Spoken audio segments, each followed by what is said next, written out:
momento de encerramento, né, desses 3 dias de trabalho coletivo, de muita discussão, né, de muita criação, de muita alegria. E nós estamos aqui para abrir a mesa de encerramento, que tem como tema a construção de um projeto classista de educação, as lutas sociais e o serviço social. Eu sou Miriam Albuquerque, né, sou professora da UNB e sou vice-presidente da ABEPS Centro-Oeste, e estou aqui com a minha companheira, colega, né, a professora... Professora Clarissa, da Universidade Federal de Campina Grande, UFCG, Campus Souza, coordenadora regional de graduação da ABEPS Nordeste, na tarefa hoje de relatoria. Bom, antes da gente iniciar chamando os conferencistas dessa mesa, eu quero ler para vocês e submeter, né, à plenária 2 moções que nós... Pode ser? 2 moções que vão ser expostas aqui no telão, né? O colega está tentando instalar aqui e a gente vai tentar submeter neste momento. Proposta de moção de apoio.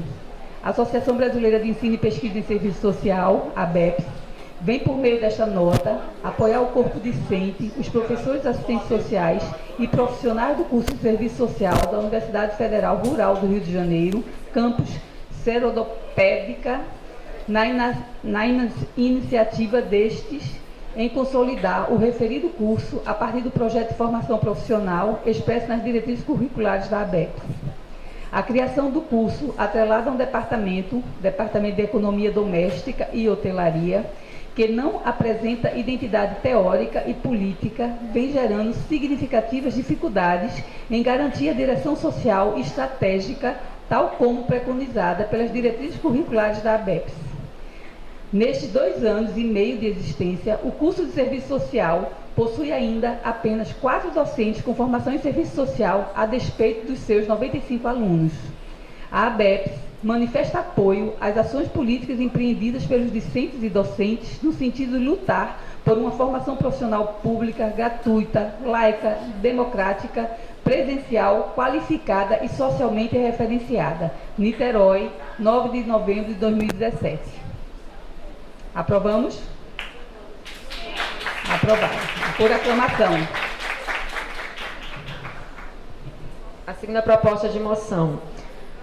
A Associação Brasileira de Ensino e Pesquisa em Serviço Social, a ABEPS, o Conselho Federal de Serviço Social, CEFES, vem, por meio desta nota, repudiar a abertura de inquérito contra o professor André Luiz Monteiro Meyer, coordenador do Grupo de Pesquisa Liga dos Comunistas, Núcleo de Estudos Marxistas, constituído desde 2009 e devidamente cadastrado no Diretório de Grupos de Pesquisa do CNPq, pelo desenvolvimento de suas atividades docentes.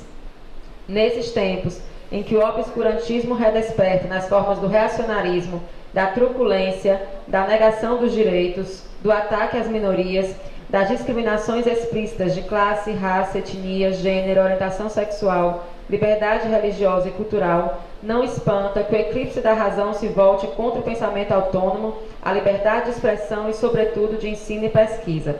As entidades nacionais organizativas do Serviço Social Brasileiro manifestam seu protesto consoante sua histórica defesa dos valores democráticos, do pluralismo, da diversidade, dos direitos humanos e das minorias e, sobretudo, do ensino, da pesquisa e da extensão, respaldada na Lei 8.662 de 93, nas diretrizes gerais curriculares da ABEPS para o curso de Serviço Social e no Código de Ética do Assistente Social. No repúdio ao inquérito aberto contra o professor André Meyer, as entidades, coerentes com os interesses e necessidades dos setores historicamente marginalizados da população brasileira, de suas organizações representativas e sua subjetividade, reafirmam sua luta mais ampla e intransigente contra todas as ações que têm buscado, nos mais variados âmbitos da vida nacional, excluir o pensamento crítico das universidades e da vida pública. Não a cassação dos direitos, da razão e da liberdade de pensamento. Niterói, 9 de novembro de 2017. Submetendo então a plenária a aprovação. Aprovada por aclamação. Obrigada, gente. Obrigada, Clarice. Clarice vai trabalhar na relatoria e eu aqui na coordenação da mesa. Então, dando início aos trabalhos, eu gostaria, né, de convidar para compor a mesa a professora Eblin Joseph Farage, professora da Universidade Federal Fluminense.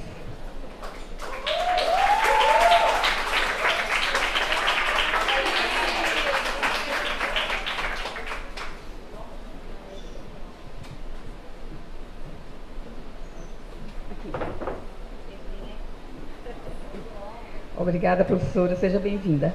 Gostaria também de convidar a compor a mesa a professora Josiane Soares Santos, da UF e do CECES.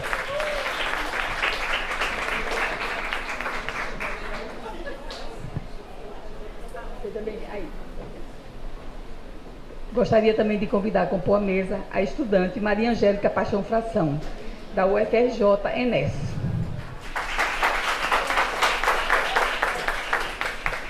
Por fim, gostaria de convidar a compor a mesa a nossa presidente da ABEPS, Maria Helena Eupídio Abreu, da UF.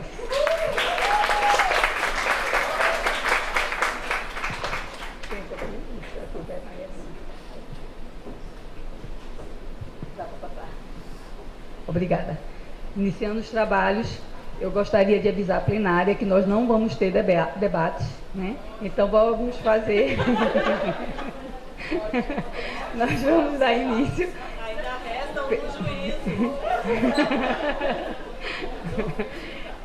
Obedecendo a ordem da chamada, eu gostaria de apresentar a professora Eblin Joseph Farage, né, graduada em Serviço Social pela Universidade Federal Fluminense, mestre pelo Programa de Pós-Graduação em Serviço Social da Universidade Federal do Rio de Janeiro e doutora em Serviço Social pelo Programa de Pós-Graduação da UERJ. Professora adjunta da Universidade Federal Fluminense, onde ministra aulas na área de Fundamentos do Trabalho Profissional, pesquisadora da área de Questão Urbana, com ênfase na temática de favelas e espaços populares. Coordena o Núcleo de Estudos e Pesquisa sobre Favelas e Espaços Populares, NEPIF. Tem experiência na área de educação, educação popular, formação, favela e movimentos sociais e movimentos sindicais. Muito obrigada pelo seu aceite e passo a palavra para você.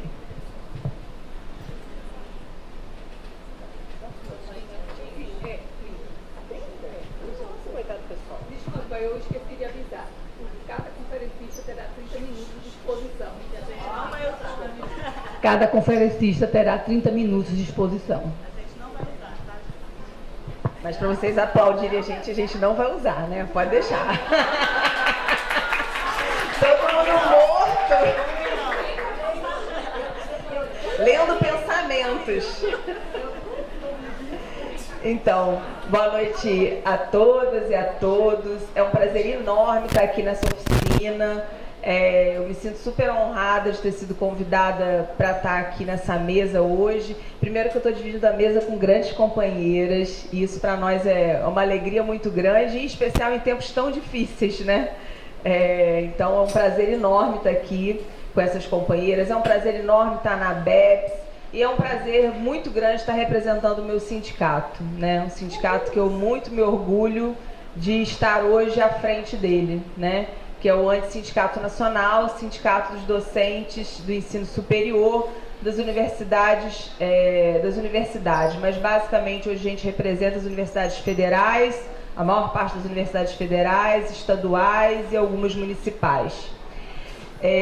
Bem, acho que a gente tem um desafio muito grande quando a gente fala em construção de um projeto classista de educação, lutas sociais e serviço social, de pensar que projeto é esse que a gente quer construir, né?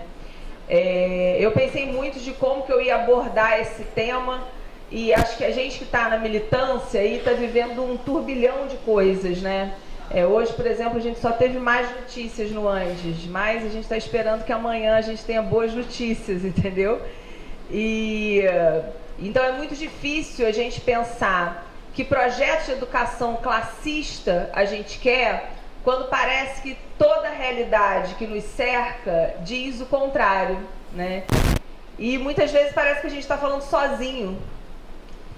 E quando eu pensava nisso, e hoje a gente estava o dia todo num seminário lá do Andes, um seminário lá no Rio de Janeiro, um seminário discutindo a Revolução Russa e o processo de reorganização da classe trabalhadora, durante várias falas eu fui pensando o tamanho do desafio que a gente tem quando a gente ousa falar em construir um outro projeto de educação. Mas mais desafiador do que ousar falar que queremos construir um outro projeto de educação, mais desafiador do que isso é fazer com que esse projeto de educação que nós queremos, que nós desejamos, seja capilarizado junto às entidades, junto aos movimentos sociais e junto aos trabalhadores e trabalhadoras. Esse projeto, outro projeto, não pode ser um projeto nosso, das entidades. Ele tem que ser necessariamente um projeto assumido pelos trabalhadores e pelas trabalhadoras do Brasil. Porque se esse projeto for um projeto só de entidades, ele vai ser um projeto elitista, ele vai ser um projeto isolado, ele vai ser um projeto que não vai conseguir ganhar vida. E aí, se a gente quer construir um projeto que necessariamente seja assumido pelos trabalhadores, pelas entidades, organizações, movimentos, mas pela classe no seu conjunto, é necessário que a gente explicite o porquê esse projeto que está aí não nos serve. E por que esse projeto não nos serve? E por que a gente quer construir um outro projeto, um projeto que seja classista? Esse nos parece que é um dos principais desafios que, inclusive, em 2018, nós todos seremos desafiados. Que projeto de educação nós queremos e por que nos diferenciamos do projeto de educação em curso? E o projeto de educação em curso não é um projeto que começa agora no governo Michel Temer. Eu tenho batido isso em todas as mesas que eu vou. É óbvio que é fora Temer, morte ao Temer, qualquer coisa ao Temer. A gente quer que ele saia. Mas ele sair não resolve os nossos problemas. Porque o nosso problema não é o Michel Temer. O nosso problema é o projeto político que o Michel Temer representa. E, infelizmente, ele não é o único representante desse projeto. Outros governos que o antecederam representaram o mesmo projeto. E o Congresso Nacional, em sua maioria, também representa o mesmo projeto. E a Justiça Brasileira, em sua maioria, também representa esse projeto. E a mídia e mais uma porção de gente. Então não adianta trocar 6 por meia dúzia, como querem nos fazer crer que é o mais importante para a classe trabalhadora. Isso não vai resolver os nossos problemas.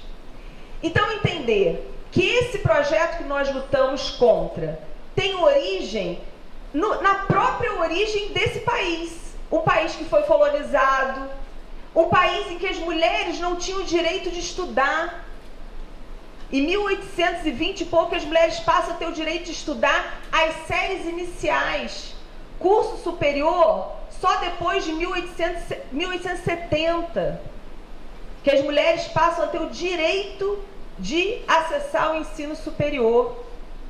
Um país que fala pela primeira vez, através de um movimento com forte traço liberal, que foram dos pioneiros da educação, lá em 1932, quando eles lançam o Manifesto dos Pioneiros da Educação, falam pela primeira vez que a educação deveria ser dever do Estado. Nós estamos hoje no século XXI, em 2017, tendo que reafirmar a mesma coisa que em 32 era defendido pelos liberais. Pelos liberais. A gente está defendendo democracia que eles lá também falavam. E aí a gente passa a ser questionado para entender o seguinte: que educação pública a gente quer, que democracia a gente quer, que princípios a gente quer que norteie a educação que interessa para a classe trabalhadora. Um projeto que passa depois por todo o projeto de desenvolvimento do capitalismo, né? Que vai passar pelo consenso de Washington, que vai passar pelo processo de Bolonha, que hoje marca a educação superior brasileira e a educação superior na maior parte dos países. né? Que vai passar no Brasil pelas perdas que nós tivemos na disputa correta que fizemos pela Constituição de 88, mas que já lá na Constituição nós tivemos perdas importantes, que vai passar pela construção da Lei de Diretrizes e Base, 1996, quando o projeto de LDB da sociedade brasileira perde para o projeto do governo que foi encampado pelo Darcy Ribeiro. É muito importante que a gente recupere essas coisas. Pelo projeto de Plano Nacional de Educação, que também o Plano Nacional de Educação da sociedade brasileira foi totalmente desprezado e desconsiderado pelo governo Dilma. E se aprovou um Plano Nacional de Educação que não tinha referência nas entidades de educação, que ficaram anos debatendo o Plano Nacional de Educação. Então não começa com o Temer, é muito anterior, e é um projeto muito anterior a ele. Parece que é desanimador isso, mas eu estou cada vez mais convencida que ou a gente entende que o que está em disputa são projetos, ou a gente vai continuar defendendo a superfície. E ganhos pontuais são importantes para a classe trabalhadora, nós não temos nenhuma dúvida disso. Por isso temos que fazer mediações na vida real. Mas elas não garantem um projeto que seja, de fato, um projeto que interesse a classe trabalhadora. O que nós estamos vivendo agora, nesse último período? Com todos esses pilares, por que o André Maier é perseguido? O André é companheiro, professor de serviço social, lá da Universidade Federal de Ouro Preto, presidente da nossa seção sindical. O André foi o que vocês ficaram sabendo. Nós temos hoje mais de 15 professores militantes com processos. O ex-presidente do Antissindicato Nacional de Santa Catarina, junto com mais um professor, está sendo processado, está sendo pedida a exoneração do professor. Um conjunto de professores militantes estão sofrendo pádio nas suas instituições. Um companheiro do Sinasef não aguentou a pressão e há menos de 2 meses ele suicidou. O Sinasef é o sindicato dos institutos federais, que pegam professores e técnicos dos institutos federais. Por que é possível essa perseguição a quem luta por um outro projeto de educação? Porque não está claro na nossa legislação que esse outro projeto é possível. Qual é o argumento dos mentores do Escola Sem Partido quando eles vão defender a retirada do debate de gênero dos planos municipais de educação ou dos planos estaduais de educação, ou que vai servir para impetrar para impetrar ações contra nós, professores e professoras? Qual a justificativa deles? O Plano Nacional de Educação, que é o plano orientador de toda a educação do Brasil, não trata de gênero. E por que não trata de gênero? Porque o governo, à época, que era o governo Dilma, retirou o debate de gênero. Aceitou suspender todos os kits que iam para as escolas. Não dá para esquecer disso, gente. Porque não é possível um projeto de educação classista que não debata gênero, raça, LGBTfobia. Não é possível. Porque classe não se dissocia desses debates. E não há como fazer uma hierarquia entre os debates, como equivocadamente, inclusive, durante muito tempo nós da esquerda fizemos. Se é verdade que não é possível a libertação plena de mulheres, negros e gays na sociedade capitalista, também é verdade que só a revolução não dá essa libertação. E por isso é necessário que a gente construa uma contracultura, uma contra-hegemonia, como muito bem trabalhou o Gramsci, ainda nessa sociedade capitalista. E é preciso que a gente identifique todos os elementos do projeto de educação em curso que são hegemônicos e que querem perpetuar uma hegemonia que é privatista, que é mercantilizante, que é elitista e que é excludente. Hoje pela manhã, eu estava numa mesa com a professora Virgínia Fontes e ela fez uma reflexão muito interessante sobre o debate da mercantilização, que é um debate que a gente faz muito no movimento sindical da educação, porque essa é uma das bandeiras que a gente se coloca contra, quando a gente fala que educação não é mercadoria, que educação é um direito. E aí a Virgínia falava o seguinte: a gente está discutindo mercantilização apenas na perspectiva daquilo que vai passar a ser comprado e vendido. E aí ela falava o seguinte: isso era antes. Na atual fase do capitalismo, a mercantilização impõe a retirada de direitos. E ela fala a expropriação de direitos. Por que expropriação? Porque não vai ter acesso quem não puder comprar. Então é um processo de expropriação dos direitos, quando o projeto em curso mercantiliza a educação, mercantiliza os direitos sociais, que é o que estão querendo fazer com a nossa aposentadoria. Quem tem dinheiro paga e quem não tem acesso. Entendem? É mais grave do que só a perspectiva que a gente muito trabalha, que é, a gente é contra a mercantilização porque a educação não pode ser vendida. Tá, mas ela não pode ser vendida, mas se mantém a educação pública. O que nós estamos falando é que na atual fase do desenvolvimento capitalista, que o capitalismo vive uma crise estrutural, porque crise ele vive desde sempre, faz parte da lógica capitalista, algumas coisas não são mais possíveis na organização do capital. E por isso alguns direitos vão ter que ser expropriados, porque não há mais conciliação com os interesses de busca incansável e incessante de mais valor pelo capitalismo. E aí tudo aquilo que puder ser mercantilizado, será mercantilizado. Será mercantilizado para poder gerar mais valor, mas será mercantilizado para excluir segmentos da população de acesso a determinados bens, como forma de dominação, como forma de subalternização, como forma de imposição. Nos parece que esse é um debate que a gente tem que fazer de conjunto, que é necessário que a gente pense a forma como nós estamos vendendo ou querendo partilhar o projeto de educação que nós acreditamos. Primeiro, acho que nós vamos ter que passar por um momento de ver o seguinte: é pelo mesmo projeto de educação que nós estamos lutando?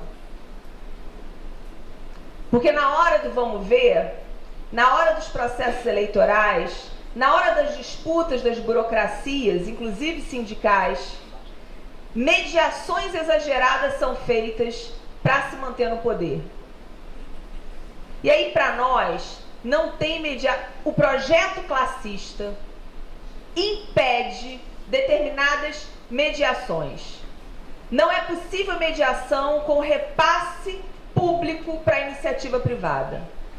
O fundo público não pode ser apropriado privadamente. E por isso nós defendemos que o recurso público tem que ser 100% para a educação pública estatal. Não tem como sustentar os projetos dos grandes empresários da educação.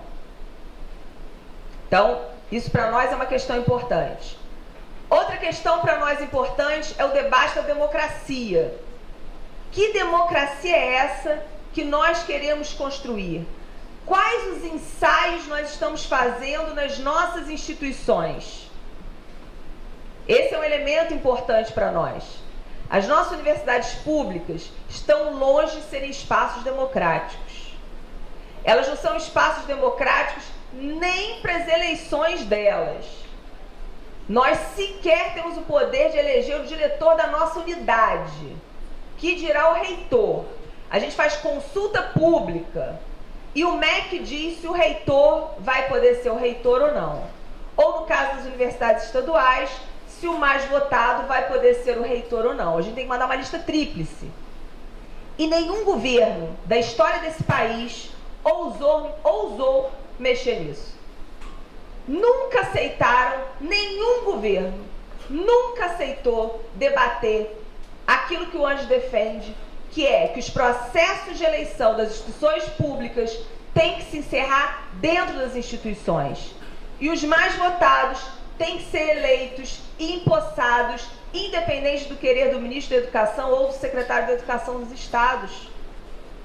Porque é esse o processo hoje. O que nos espera ao que tudo se anuncia? Será que nós vamos continuar tendo os mais votados sendo nomeados? Será? A gente já teve inúmeros casos de não nomearem o primeiro mais votado. Na UFRJ nós tivemos, né? Na Bahia, vários lugares. Isso tende a se agravar. Por que eu estou falando isso? Porque esse é um exemplo que a gente nem dá muita atenção, mas é um exemplo que demonstra o seguinte: o projeto em curso é um projeto que sempre priorizou ou o capital ou os interesses das negociatas, que é isso que querem submeter as nossas universidades públicas. Por isso, para nós é necessário construir espaços contra-hegemônicos. É óbvio que nós não estamos parados nessa disputa. Se são dois projetos em disputa, nós, da classe trabalhadora, também estamos disputando um outro projeto. E como que a gente está disputando? A gente está disputando nas tentativas de construção coletiva, né? Nesse momento, na nossa avaliação, a classe trabalhadora está vivendo um momento de defensiva. E nós estamos reagindo às retiradas de direito.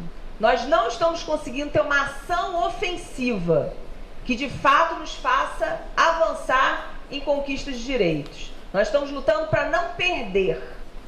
Essa tem sido a nossa luta, né? E a gente luta como? A gente luta desde lá da LDB, que a gente lutou muito para garantir o artigo sobre a autonomia das universidades e que a educação pública tem que ser direito de todos e dever do Estado. Construção de um Plano Nacional de Educação, das que a gente chama do Plano Nacional de Educação da Sociedade Brasileira.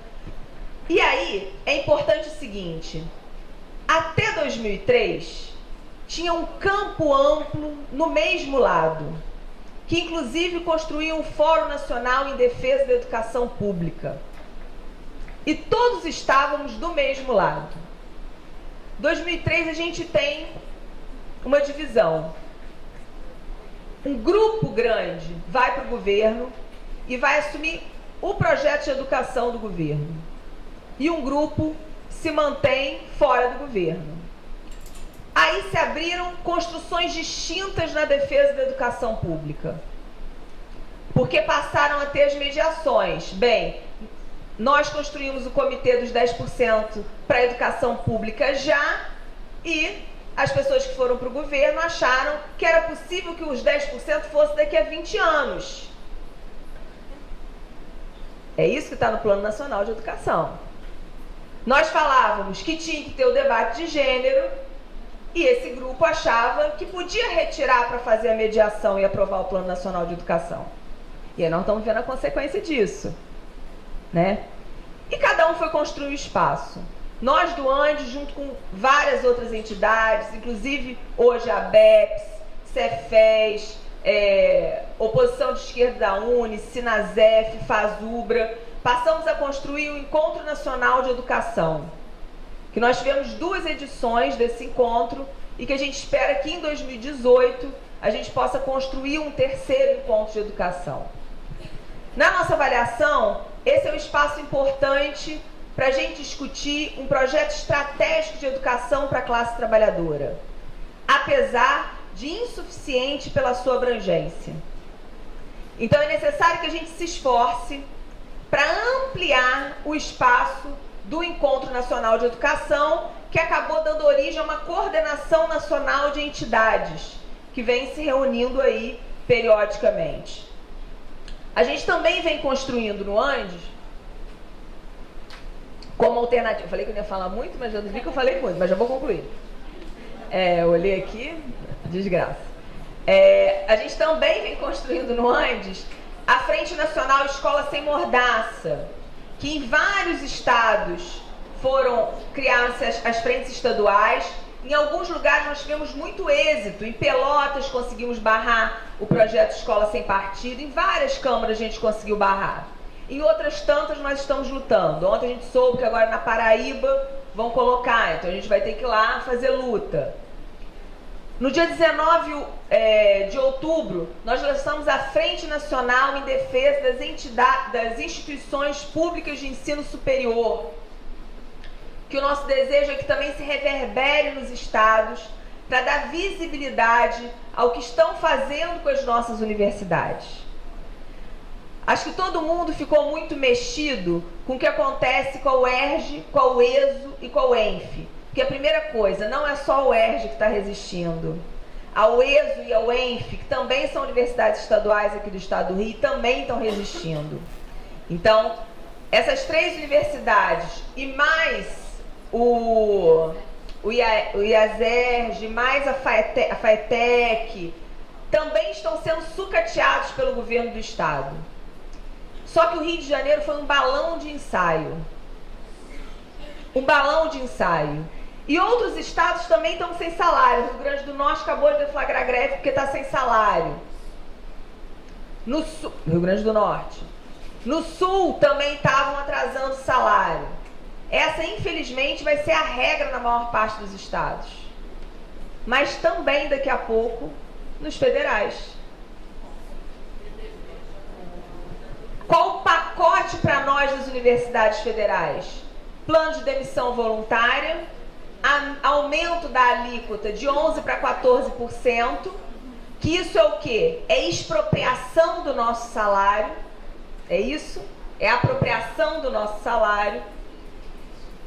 Congelamento de progressões e promoções, que várias estaduais já passavam, Mato Grosso do Sul, várias estaduais já estavam congeladas. Então, agora, possivelmente, a gente começa a viver isso nas universidades federais. E aí, não tem jeito. Ou a gente se organiza no conjunto, no coletivo, para defender a universidade pública, porque pela universidade pública passa o nosso projeto de formação profissional de serviço social, ou a gente não vai ter mais como nem defender a nossa formação profissional e nem uma educação pública gratuita que seja para todo mundo. Nós avaliamos que temos que retomar o projeto de mobilização da classe. Isso é urgente. Não dá mais para mandar representante, para finalizar.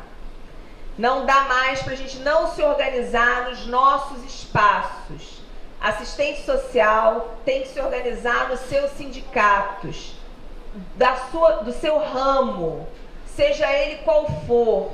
Não dá mais para os assistentes sociais não disputarem os espaços que organizam a classe trabalhadora. Nós, professores, temos que estar nos nossos sindicatos de base. Não dá mais para mandar representantes para a assembleia e depois pedir para o colega falar como é que foi, gente. É isso, não dá. Tem que ir para a assembleia.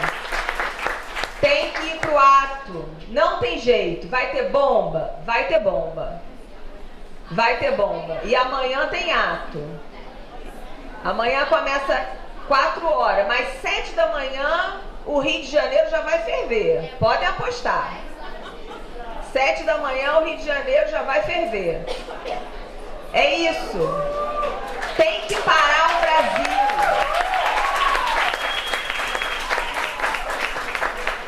E nós, assistentes sociais, temos conteúdo político, teórico, temos arcabouço para nos enfiar nesse debate e fazer a mobilização.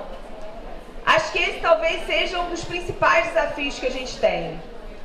nos mobilizar, nos organizarmos coletivamente, porque está tudo sobre risco e todo mundo com possibilidade de perder direitos. É ir para a rua, construir amanhã, no dia 10, uma forte mobilização no Brasil e ter certeza que só amanhã não basta. A gente vai ter que fazer uma caravana Brasília ainda no mês de novembro, porque a gente vai ter que mostrar para o Temer que não dá. Não dá para passar a reforma da Previdência. Não dá, né? E vamos ter que continuar na mobilização até a gente conseguir, porque agora é barrar a reforma da Previdência e lutar pela revogação de todas as contra-reformas realizadas. E acho que fica uma reflexão para a gente. Qual o candidato em 2018 vai na sua campanha bancar que vai revogar a reforma trabalhista, a terceirização ampla e restrita,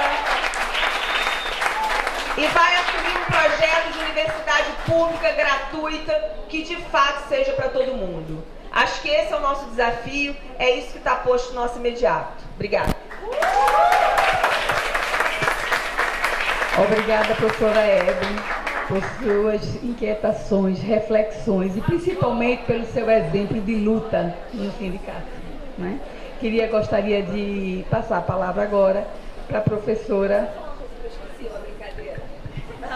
E olha só, eu brinco lá no Andes, ano que vem tem eleição para o Andes, em julho, que eu queria ver em cada regional do Andes, são 12, pelo menos uma professora assistente social nas nossas direções.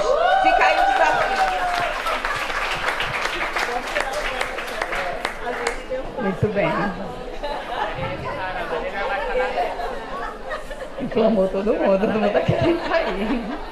Bom, eu gostaria agora de passar a palavra para a professora Josiane Soares Santos, né, nossa presidente do Cefes. Ela possui graduação em Serviço Social pela Universidade Federal do Sergipe, mestrado em Serviço Social pela Universidade Federal do Rio de Janeiro e doutorado em Serviço Social também pela Universidade Federal do Rio de Janeiro. É professora adjunta do Departamento de Serviço Social da Universidade Federal do Sergipe, ex-presidente do CRERT Sergipe, gestão 99-2002, participou da gestão 2009-2010 da BEPS, na vice-presidência regional Nordeste, compôs a gestão 2014-2017 do Conselho Federal de Serviço Social e preside a atual gestão desta entidade. Tem experiência no ensino, na graduação e pós-graduação, desenvolve pesquisa, além de sua vasta e extensa publicação. Professora, a palavra é sua. Acho que até aqui ele chega. Chega não, tem que começar a fazer a dança das cadeiras. A gente brincou de dança das cadeiras a oficina toda. Vai? Vou derrubar essas águas, não vai ficar ela. Eu sou meio desastrada. Deus, cuidado com as águas aí, tá? Gente, boa noite, todos e todas que estamos aqui finalizando a belíssima, mais uma belíssima oficina da BEPS. O Cefes participou dessa oficina com muita felicidade, bastante cumplicidade na construção de todo o processo que a gente conversou aqui, dos inúmeros desafios que temos pela frente na construção desse projeto classista de educação, conclamado aí pelo tema da oficina. Quero começar saudando a mesa, novamente a Evelyn, segunda vez já no ano que a gente se encontra fazendo debate, ainda bem que do mesmo lado. Maria Helena, Angélica, Miriam e Clarissa, aqui pela BEPS. Assim, eu quero dizer que a fala do Cefes, essa primeira coisa que eu queria dizer é uma fala, eu vou fazer uma fala, mas ela é uma fala da entidade, é uma fala do Conselho Federal de Serviço Social, e na conversa aqui com a BEPS, a ideia dessa mesa é que ela encerre um pouco, sintetizando alguns dos nossos desafios, os desafios dessas entidades que se colocam dentro do serviço social na perspectiva de construir esse projeto classista de educação, né? Então, essa requisição que nos foi feita para falar em nome do Cefes, E nos foi feita porque, como eu já disse aqui na mesa de abertura, quero repetir, embora nos esteja sendo dito o tempo inteiro que formação profissional não é assunto de conselho, a gente está aqui discutindo formação profissional, né? Nós não vamos sair desse espaço, não pretendemos sair desse espaço. A ideia, eu trouxe uns slides, daqui a pouco quero passar, que eu quero que a gente veja, é importante dar notícia para os participantes dessa oficina, o quanto o Conjunto Cefes-Cres tem investimento na pauta da formação profissional e muitas contribuições já construídas e várias outras com compromissos para construir pela frente nesse triênio e outras ações de mais fôlego que transpassam as gestões do conjunto. Então, essa é efetivamente uma trincheira da qual a gente não vai se retirar, apesar da nossa função principal, de fato, não ter a ver diretamente com a formação profissional. Então, eu quero, antes de passar a leitura de algumas das nossas tarefas na construção de um projeto classista de educação, eu quero fazer aqui algumas rápidas, espero, ponderações em torno dessa nossa trajetória no debate da formação profissional e da educação mais amplamente, no interior da qual a formação profissional está colocada. Primeiramente, dizer que a gente avalia que o nosso compromisso no debate com o projeto classista de educação, ele vem no rastro da reconstrução dessas entidades. Aqui a gente tem uma juventude, tem muita gente que já escutou a gente falar disso outras vezes, mas tem uma juventude em formação, estudantes de uma brava comissão gestora da Enesco que vai levantar de novo essa entidade, vai eleger uma nova direção, não tenho dúvida disso, e vamos reconstruir a Enesco, mas a pauta da formação profissional e da educação vem para o Conjunto Cefes-Cres exatamente pela trajetória histórica de reconstrução também dessa entidade num determinado momento de reconstrução mais ampla do serviço social brasileiro. Eu acho que isso é importante destacar, porque nem sempre, de fato, formação profissional foi assunto de conselho. Isso passou a ser assim quando o Conjunto Cefes-Cres, na trajetória da renovação profissional operada entre os anos 70 e 80, começou, no contexto dos anos 90, a alterar a direção política dessas entidades. E aqui eu quero fazer uma referência à queridíssima companheira histórica dessa reconstrução, a Marlise, que foi presidente do Cefes, entre outras pessoas que estão aqui, que compuseram a direção do Cefes nesse percurso que já ultrapassa aí 30 anos. Mas o fato é que é preciso novamente lembrar desse esforço que nós fizemos de redimensionar o significado dos conselhos profissionais. E isso, gente, assim, a gente fala e parece que a gente está o tempo todo se vangloriando, mas é preciso ser dito que isso não aconteceu e ainda não acontece na maior parte dos conselhos de profissão. Falávamos hoje à tarde aqui do difícil diálogo que é construir o debate, por exemplo, contra o ensino à distância no interior dos conselhos de saúde, que hoje já estão notando que isso é um problema para a sua formação, mas ainda assim tem dificuldade de unificar numa concepção do que é a precarização dessa formação, em como fazer a luta, de que jeito, quais são os espaços. Isso não é um consenso.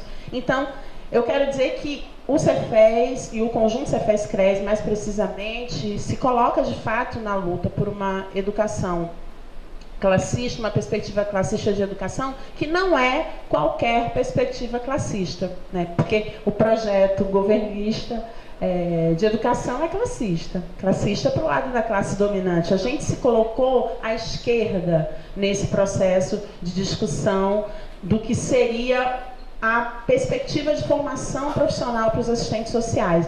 Como o Maurílio gosta de dizer, também ex-presidente do Cefes aqui presente, Maurílio sempre gosta de dizer, eu gosto muito de repetir, que nós politizamos a nossa pauta à esquerda, porque politizada e inserida no âmbito das contradições de classe, ela sempre teve. A nossa diferença, mais precisamente no caso dos conselhos dos anos 90 para cá, é que nós viramos para a esquerda essa pauta. E disso nós não vamos abrir mão, e por isso o debate da formação profissional, ele faz parte da agenda política do conjunto Cefez-CRES e transversaliza o conjunto das nossas deliberações. Eu queria dizer, por exemplo, que a nossa política de fiscalização, que nós chamamos de Política Nacional de Fiscalização, aprovada inicialmente em 1997, revisada 10 anos depois, tem duas dimensões que são para além das dimensões normativas. Ela tem uma dimensão que se reivindica pedagógica, e ela tem uma dimensão que se reivindica afirmativa de princípios. Significa dizer que os e as agentes fiscais, quando vão fazer as visitas de fiscalização aos assistentes sociais nos seus locais de trabalho, não vão simplesmente olhar se as normativas estão sendo cumpridas ou descumpridas. Há um profundo diálogo, muita informação sobre o conjunto das coisas que a gente está fazendo, sobre a perspectiva de legislação que a gente está ali para defender, que não é simplesmente cumprir ou descumprir, por que essa legislação tem esse sentido. Então, dentro do contexto em que a gente se encontra, né, de extrema precarização, por exemplo, da formação profissional, a dimensão pedagógica, e nesse sentido também educativa, da política de fiscalização, faz toda a diferença no diálogo com os e as assistentes sociais que têm problemas na sua graduação hoje, vários. Passamos a oficina inteira falando disso aqui. Né? Então, na hora que a fiscalização se depara com essas questões no exercício profissional, é fundamental que esses conselhos tenham, sim, uma perspectiva classista, né, de debate com esses profissionais sobre qual é o seu papel, o que significa cumprir a legislação que o conjunto Cefez-CRES hoje defende. Então, é por aí que a gente enxerga que esse debate da política, né, da construção de uma concepção classista de educação, ele transversaliza efetivamente a pauta do conjunto Cefez-CRES, transversaliza pela fiscalização, transversaliza pela própria comissão de formação profissional que hoje existe em quase todos os conselhos regionais, transversaliza pela comissão de ética, quando a gente instaura, né, a apuração das denúncias éticas que chegam aos conselhos profissionais e trabalha esse processo numa perspectiva, ao final, né, que tem uma perspectiva de restaurar direitos violados, mas, sobretudo, também tem uma perspectiva pedagógica nas advertências aplicadas, eventualmente, advertências públicas, advertências reservadas, que tem uma dimensão aí educativa no sentido da reflexão do que é uma infração ética, de como é importante esse profissional rever determinadas posturas, observar que nós não compactuamos com o autoritarismo, não compactuamos com qualquer tipo de preconceito e outras coisas que são muito, muito frequentes nas denúncias éticas processadas dentro do conjunto Cefez-CRES.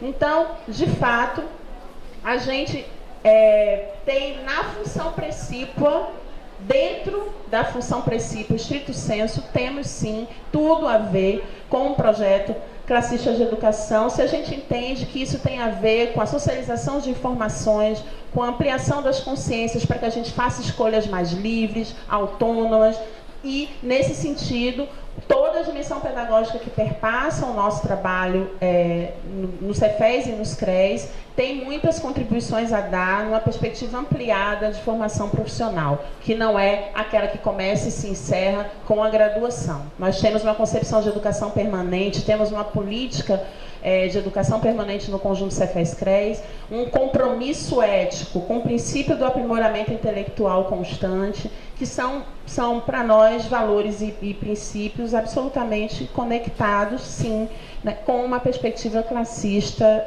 de educação.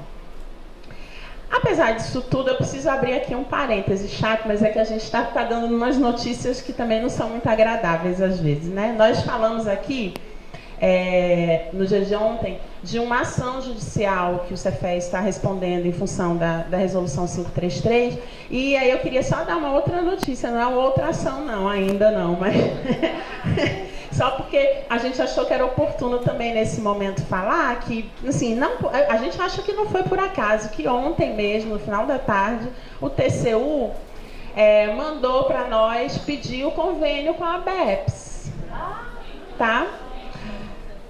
A gente está sendo vigiado. está sendo vigiado. Isso que você fala de vários professores sendo perseguidos, né? Na instância das entidades está frequente. Gente, todo dia é um negocinho. Aí a gente achou que tinha que falar isso aqui, assim, porque coincidentemente, ontem, quando a Daniela Neves estava aqui falando com a gente, horas depois, fim da tarde, a gente recebe um pedido do TCU, manda pra gente o último convênio com a ABEPS, aí mandava o número do convênio, mandava o valor do convênio, tipo assim, queremos fiscalizar esse convênio. Estamos para assinar o próximo, então só para a gente entender que a gente, então, quando faz determinadas escolhas, a gente, né, se visibiliza, a gente se expõe, né? O Conselho Federal e os Conselhos Regionais de Serviço Social estão o tempo inteiro na mira, sim, dos órgãos de controle externo, na mira dessa justiça que tem lado, que é classista, para o outro lado, né? E que o tempo inteiro nos impingem recuar nas nossas perspectivas. Mas a gente está convencido por tudo que foi dito aqui e vem sendo dito na história do Conjunto Cefes-CRES, de que não dá mais para a gente retirar da nossa pauta uma preocupação e uma intencionalidade de incidir, sim, na formação profissional e defender, sim, as diretrizes curriculares da ABEPS. Isso, para nós, é um princípio. O Conjunto Cefes-CRES defende as diretrizes curriculares da ABEPS. Essa é a nossa referência para fazer fiscalização, essa é a nossa referência para pensar qual é o perfil de profissional que a gente está encontrando, né, nas visitas de fiscalização que fazemos, é a nossa referência para pensar a partir de que ética profissional esses profissionais vão ser, né, julgados e processados dentro do Conjunto Cefes-CRES, é a nossa referência para pensar a Seguridade Social ampliada, porque dentro dela está a educação. É nossa referência para pensar a política de comunicação, porque a nossa política de comunicação dialoga com esses princípios que tem a ver com uma perspectiva informativa e democrática da informação. A gente participa do Fórum em Defesa da Democratização da Informação, da Comunicação, perdão.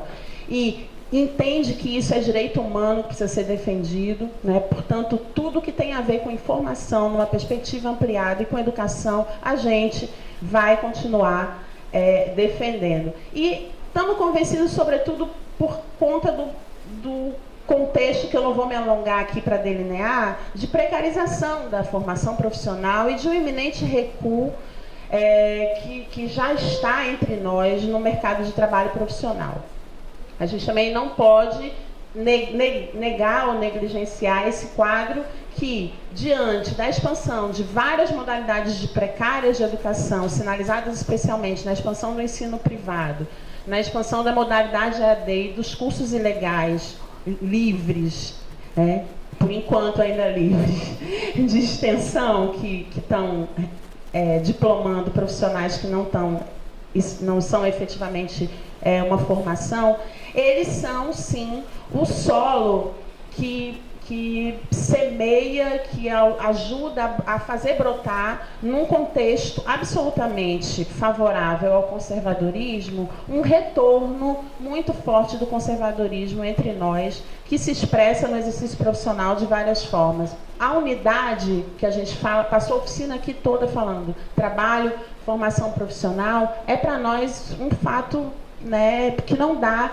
para negligenciar. Então, a gente não pode fechar os olhos para uma determinação dialética que existe aí entre trabalho e formação, né? A Juliana Merlin, acho que está por aqui ainda, fala isso na tese dela. Ela diz que existe aí uma determinação dialética entre trabalho e formação que onde, a partir de uma leitura absolutamente coerente com a tradição crítica marxista, ontologicamente pensando, o trabalho determina, sim, essa precarização da formação profissional. Porque o que faz proliferar esses cursos? A necessidade do mercado de ter um profissional que fica apagando incêndio, de ter um profissional que tem uma perspectiva que não questiona, de ter um gestor da pobreza, um fiscalizador da pobreza. É essa demanda que o mercado hoje volta a pedir de forma muito incisiva aos assistentes sociais no seu cotidiano de trabalho. E por isso, os cursos de formação em serviço social têm formado profissionais assim, né? E estão facilitando essa a formação mercantil, precarizada, sob essas diversas formas que a gente tem enfrentado, ela facilita a formação desses profissionais, porque diminui, obviamente, a informação, diminui a capacidade crítica, não tem pesquisa, não tem extensão. Então, isso tem tudo a ver, tem sim, com o conjunto Cefes-CRES e com as nossas preocupações, porque esses profissionais já estão entre nós, eles estão em gozo de todos os seus direitos e deveres a partir do momento em que se inscrevem nos conselhos regionais. Tem dados ainda da tese da Juliana, defendida em 2017, que fala de uma média de 12% hoje nacionalmente já de assistentes sociais egressos de EAD entre nós. Sendo que em alguns estados isso já passa 50%. Por exemplo, no Tocantins, na Bahia, em Roraima, em Rondônia, no Mato Grosso, isso já passa de 50% de profissionais formados pelo EAD. E aí o que a gente faz com isso? Porque ainda hoje à tarde, uma colega dizia, a gente tem que dialogar com esse pessoal. Olha, eu quero dizer que na nossa avaliação do Cefes, a gente já está dialogando com esse pessoal. Que eles são inscritos e ativos, são base dos nossos CREs, são também direção dos nossos CREs. Nessa última eleição, a gente tem algumas gestões que já incorporaram alguns companheiros e companheiras egressos do ensino à distância, e a gente quer dizer aqui com muita tranquilidade que não tem problema nenhum de dialogar com os egressos do EAD, assistentes sociais regularmente inscritos nos conselhos regionais, nenhum. E a gente acredita que já está dialogando porque a gente está preocupado com o trabalho profissional. Nós criamos, nessa gestão, uma edição especial do Cefes Manifesta que se chama Conjuntura e Impactos no Trabalho Profissional. Uma publicação que pretende pensar alguns temas polêmicos e requisições da conjuntura recente, como, por exemplo, o processo de higienização ocorrido recentemente lá em São Paulo, né, com os usuários de crack, e terminar chamando a atenção de alguns desafios para os profissionais no enfrentamento a requisições indevidas que lhe estejam sendo demandadas na perspectiva conservadora para lidar com esse tipo de coisa. Então, quando a gente faz isso, a gente acredita que a gente está dialogando com o conjunto dos assistentes sociais como um todo, de EAD, de presencial, de ensino, de onde vier. E se as colegas e os colegas que são egressos do ensino à distância já estão inscritos ativos e trabalhando e têm interesse na temática, vão encontrar no site do Cefes farto material para subsidiar o seu trabalho. A gente acredita que está dialogando, sim, quando a gente aprovou no último encontro nacional realizar um segundo encontro nacional de assistência social. Vamos fazer. Sabe por que vamos fazer na assistência social? E esse não foi um debate simples de fazer no encontro nacional. Né? Porque há uma tradição do conjunto Cefes-CRES de pensar a seguridade, e a gente não está abrindo mão de pensar a seguridade social, articulação entre previdência, assistência social, saúde e uma perspectiva ampliada que inclui a educação. Mas fizemos uma opção estratégica pela assistência social, porque foi lá que o mercado de trabalho, mais recentemente, se ampliou, e se ampliou de forma precarizada, para retomar o raciocínio da Juliana, da precarização entre trabalho e formação dialeticamente. Então, os colegas e colegas da assistência social estão prestando serviços contratados de forma muito precária, com demandas bastante complexas, na perspectiva de um conservadorismo que se renova intensamente por dentro do que é demandado na política de assistência, de assistencialismos, criança feliz e coisas do gênero. Então, a gente tem sim que fazer uma opção. Vamos chamar esses colegas para conversar, e a gente tem certeza que vários deles vão atender o nosso chamado e são egressos do EAD. Então, fazer isso não significa qualificar o EAD ou recuar da nossa posição de crítica ao EAD, mas significa reconhecer, sim, que a gente precisa trazer esses companheiros e companheiras para a trincheira das batalhas do conjunto Cefes-CRES para defender com a gente as coisas que a gente tem pautado na defesa das condições éticas e técnicas de trabalho. Queria ainda dizer que dialogar nessa perspectiva para nós é fazer formação política também, né? Defender esse projeto Classistas de Educação. Hoje nós temos falado disso em todas as ocasiões onde é possível, que a gente pretende ainda nessa gestão do Cefes parar e pensar iniciativas de formação política mais consistentes, incisivas, dentro das instâncias do conjunto Cefes-CRES e voltadas também para os assistentes sociais nos CRES e nos estados. Isso nos desafia porque, não só por isso, mas a Marilda e a Beth Mota, no último CBAs, o CBAs de 2016, lá em Olinda, nos chamaram a atenção de algo que já vem falando há algum tempo. Os assistentes sociais precisam voltar a fazer trabalho de base. Ora, como é que a gente vai voltar a fazer trabalho de base vindo de uma formação profissional com tantos problemas, onde a dimensão política da profissão sequer está sendo colocada no processo formativo? Então, a gente, se não foi dito na formação, é na relação trabalho-formação que a gente vai ter que dizer. E já queríamos deixar aqui o convite para a Enécia e para a Beth pensarem conosco essa iniciativa de formação política, como é que a gente pode fazer aí algumas coisas, além dos eventos que tem, obviamente, uma direção política, mas um processo de formação política que recoloque algumas atribuições que parece que saíram do nosso horizonte. E aí, né, de acordo com isso que a Eblin chamava atenção, se a gente não dialoga para fora do serviço social, com a população que a gente atende, a gente está perdendo uma chance única de fazer desse projeto classista de educação um projeto da classe trabalhadora, né? Que é nesses princípios, na trajetória organizativa da classe trabalhadora que a gente se inspirou para projetar o nosso querido projeto ético-político, mas ele não é nosso, ele nem é originalmente nosso e não pode ficar sendo só nosso. Acho que a gente tem que começar a fazer isso para fora, nos movimentos, nas organizações, mas também no diálogo direto com a população que a gente tem acesso todo dia. E fazer trabalho de base é isso, né, gente? Até onde eu sei, onde eu aprendi há algum tempo atrás, há uns 20 anos, mais de 20 que eu ando pelo serviço social, a gente precisa fazer isso, e isso tem tudo a ver com a dinâmica do trabalho dos assistentes sociais, mas isso não está sendo mais visto como uma atribuição nossa. Né? A gente não está tendo mais esse espaço, não está mais entendendo que isso é nossa atribuição. Acho que precisamos conversar de novo sobre trabalho de base e a dimensão pedagógica da profissão e dimensão política. Todos esses assuntos precisam voltar aos nossos diálogos. Eu tinha programado uns slides que eu queria... Eu posso passar rapidamente, eu prometo, eu não vou nem comentar, mas é que eu queria dar uma dimensão de como que a pauta da educação e da formação profissional estão presentes na agenda do Conjunto Cefes-CRES.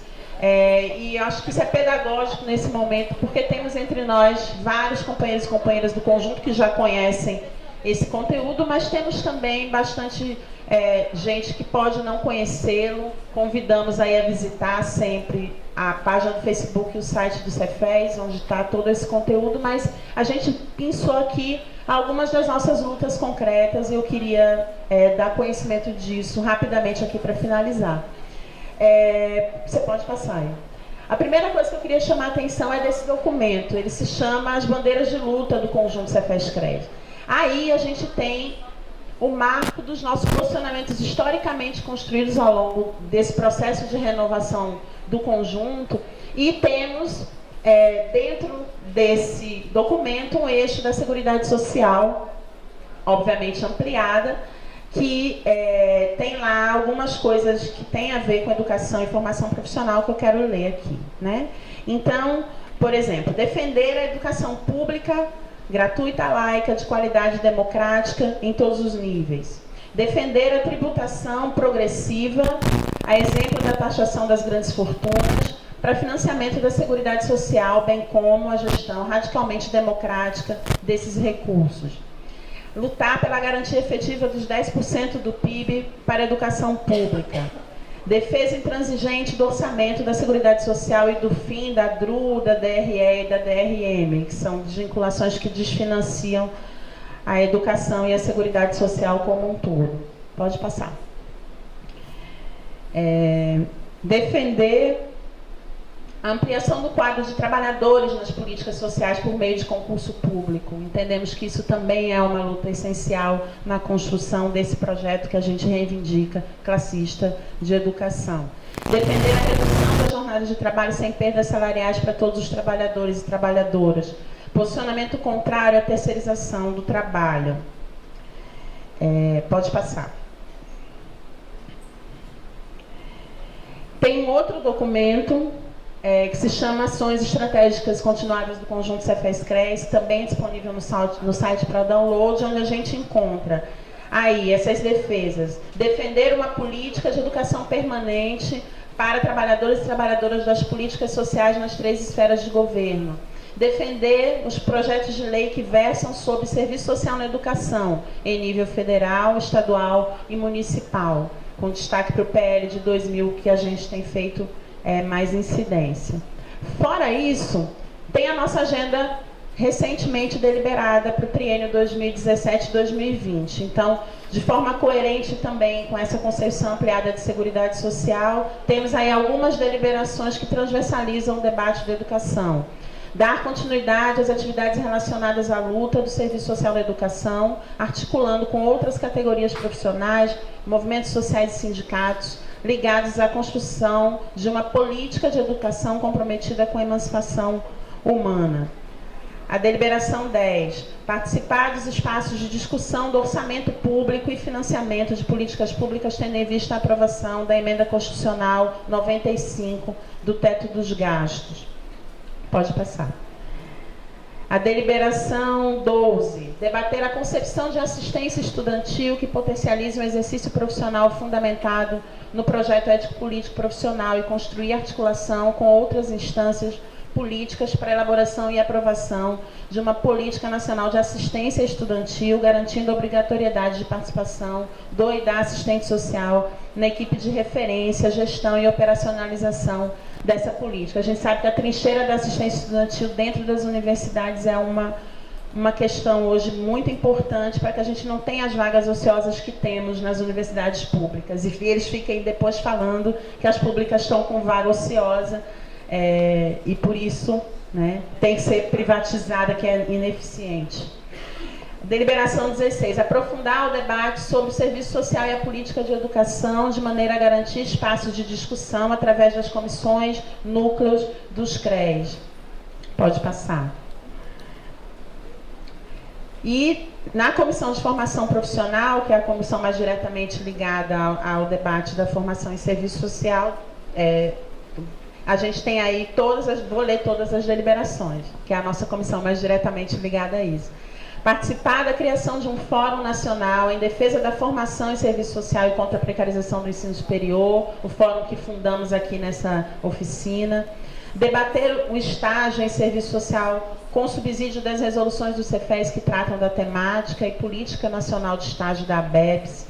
Estimular, participar e fortalecer os fóruns de supervisão de estágio. Manter ações de enfrentamento à precarização do ensino de graduação em serviço social nas modalidades presencial e à distância, tendo em vista repercussões para a formação profissional. Pode passar. Combater os cursos de extensão ou livres que são ilegalmente ofertados ou aproveitados como graduação em serviço social. Criar um GT nacional para discutir, pactuar e unificar procedimentos de fiscalização administrativos, jurídicos e políticos, objetivando o enfrentamento dos cursos de extensão ou livres, que são ilegalmente ofertados ou aproveitados como graduação em serviço social. 7. Enfrentar o modelo precarizado de residência multiprofissional em saúde, residência técnica e em outras áreas, e aprimoramento com vistas a fornecer a implementação de fortalecer a implementação de uma política nacional para a área. Implementar e fortalecer a política nacional de educação permanente do conjunto Cefes-CREs. Desenvolver estudos sobre atividades acadêmicas desenvolvidas por docentes que podem se configurar em matéria de serviço social. Divulgar amplamente os documentos sobre incompatibilidade entre graduação à distância e serviço social, bem como outros documentos sobre a matéria. São as nossas 10 deliberações da formação profissional e mais as outras da nossa agenda mais ampla, que nos comprometem profundamente com essa luta em defesa do projeto classista de educação, da formação profissional e profissão que nós construímos nos últimos anos e com a articulação permanente aí, portanto, junto à ABEPS e à ENESO para construir essa luta, porque ela não é uma luta só nossa, mas ela também é nossa, a gente tem certeza disso.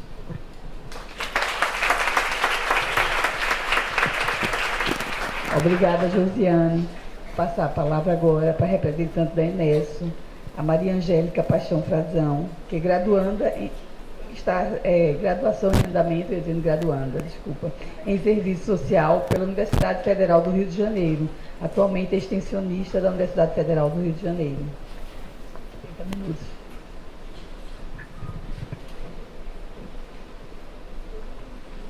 Então, boa noite a todos e todas. Antes de mais nada, eu gostaria de dizer que eu fico muito feliz de compartilhar essa mesa com mulheres tão aguerridas e que eu já pude encontrar em diversos momentos de luta em defesa da educação pública. E dizer também que me incumbiram de cumprir essa tarefa da qual eu estou fazendo aqui agora, que é de tentar sintetizar um pouco das discussões que foram colocadas ao longo da Oficina Nacional e o papel da Enesso frente a esse cenário que a gente tem vivido no âmbito da educação. Nós sabemos que a universidade ela não é uma ilha isolada da sociedade e, consequentemente, ela reproduz as contradições dessa sociedade da qual a gente vive. E a universidade brasileira, historicamente, reproduziu e reproduz ainda hoje as contradições da nossa formação social.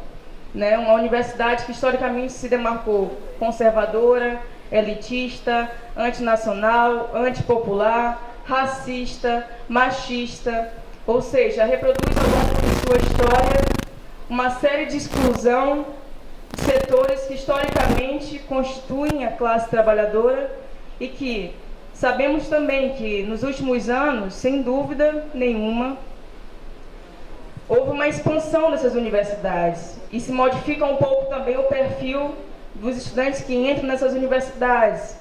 Mas a gente percebe também que nesses últimos anos há um limite para essa permeabilidade de demandas populares da qual foram possíveis ser observadas com o ingresso desse novo perfil nas universidades. E o limite se dá exatamente na contradição direta da nossa permanência na universidade. E por isso é fundamental articular acesso e permanência quando se fala de filhos de trabalhadores numa universidade que historicamente foi excludente. Então, para a gente, é importante sinalizar que essa expansão que ocorreu, ela não modificou o caráter conservador da universidade. É um projeto conservador também que foi reproduzido nos últimos anos. Se no período do governo do PSDB havia um desmonte cada vez maior das universidades públicas, nos governos do PT houve cada vez mais uma possibilidade de aumento dos lucros capitalistas no âmbito da educação. Houve incentivo, e aí isso foi tirado do nosso fundo público para os setores monopolistas da educação. Isso tem que ser colocado. Eu acho que a Eblinha ela coloca muito bem que esse projeto de educação e de desmonte ele não começou agora. Ele se intensifica agora. Então a gente tem que pontuar também o projeto de educação que historicamente se colocou hegemônico no Brasil e contrapor esse projeto com alguma alternativa. Então, o atual governo, golpista do Temer, ele vem fazer uma série de medidas que vem atacar os direitos dos trabalhadores, os direitos sociais. A gente observa essas medidas através da PEC 55, que congela o orçamento público por 20 anos da assistência, da saúde e da educação. A reforma trabalhista, a escola sem partido, projeto de lei de escola sem partido, reforma da Previdência. Tudo isso não é à toa, Isso tudo vem também para intensificar e financiarizar totalmente os nossos direitos sociais. E isso tem uma influência no âmbito da educação e da nossa formação profissional. Então, para a gente é muito importante também pontuar que, se historicamente essa universidade se caracterizou, com esses diversos aspectos que eu já coloquei anteriormente, cabe a gente compreender a universidade enquanto espaço de disputa, enquanto aparelho privado de hegemonia, é verdade. E contrapor isso com um projeto que seja nosso de educação. E isso só vai se dar através de uma articulação que a executiva possa fazer com o conjunto de movimentos estudantis, com o conjunto de movimentos sociais, articulação também com a própria categoria, as suas diferentes entidades de representação. E isso é fundamental para a gente, porque a gente percebe também que nesse cenário de desmonte, de ataques, de retrocessos, cada vez mais, a gente tenta resistir também a um processo de fragmentação das entidades das mobilizações. Isso também tem um rebatimento dentro da executiva. Então, para a gente hoje, é fundamental fortalecer a executiva com uma sua reorganização e reestruturação. E essa executiva precisa também extrapolar os seus muros.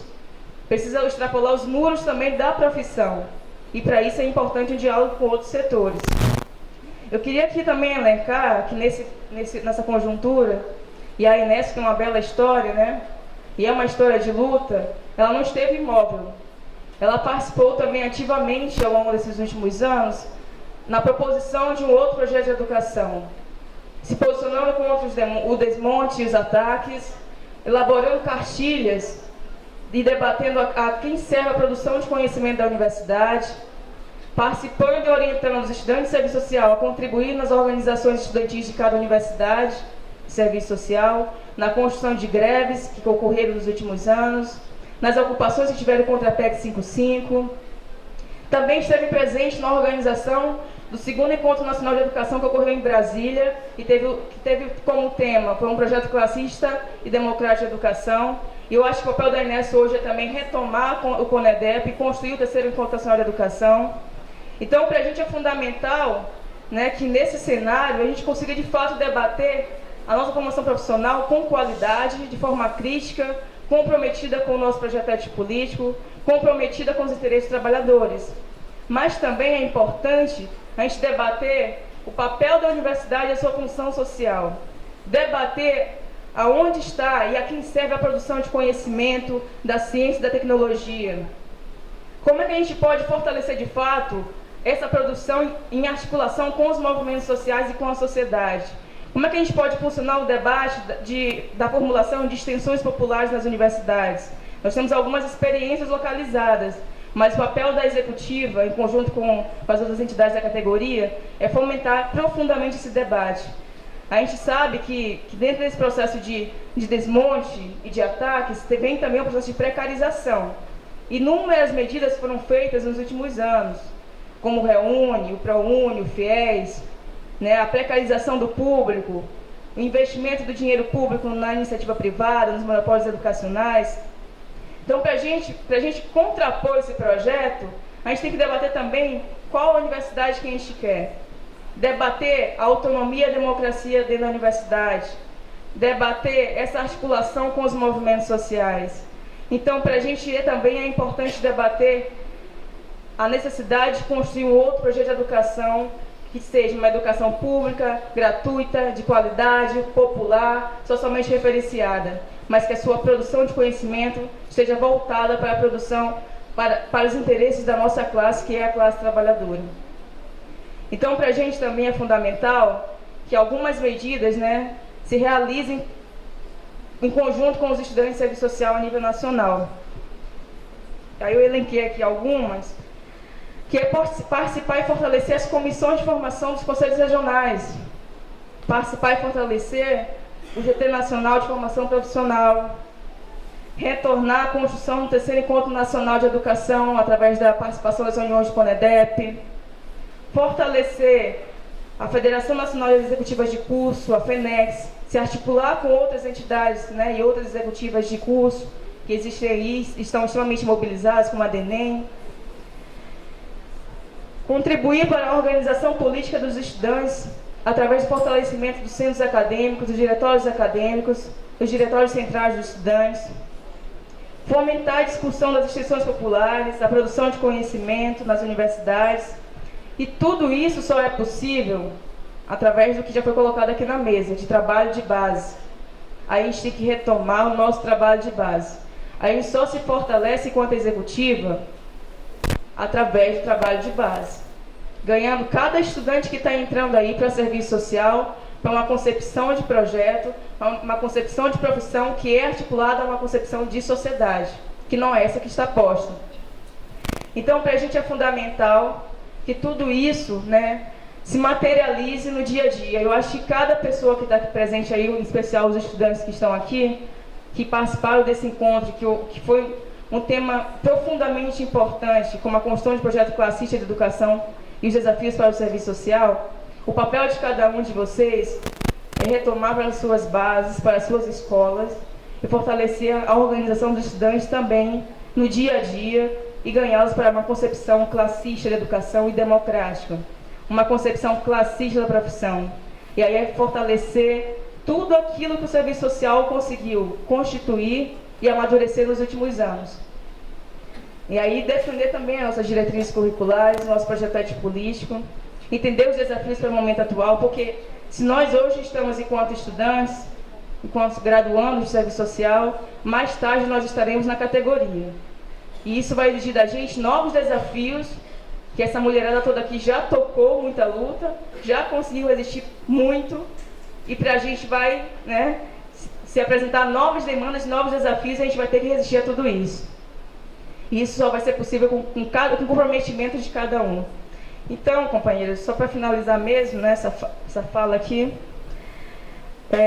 dizer que para a gente é um momento difícil que a gente está passando, né, a nível de executivo, a nível de profissão, a nível de sociedade, de conjuntura nacional. É um momento de ataques e de golpes, né, sobre os direitos dos trabalhadores, mas é só com o compromisso de cada um, com o compromisso e a organização coletiva, que a gente vai conseguir extrapolar tudo isso. Já foi colocado, amanhã tem ato, e a nossa contribuição vai ser também a participação desse ato e também a mobilização das nossas bases para esse ato. Mas não acaba aí, vocês sabem muito bem. Eu acho que cada um de vocês está aqui hoje por acreditar que é necessário, sim, cada vez mais, fortalecer uma formação de qualidade, crítica, mas também é necessário que, diante de tantos ataques, se apresente uma alternativa real de universidade, de educação e de uma alternativa real de sociedade, que seja extremamente voltada para os interesses dos trabalhadores. E com isso só é possível através de uma organização coletiva com frentes de luta a nível nacional, com caráter anticapitalista e anti-imperialista. Nós queremos uma sociedade socialista, a gente vai batalhar para isso. Então, muito obrigada a todas.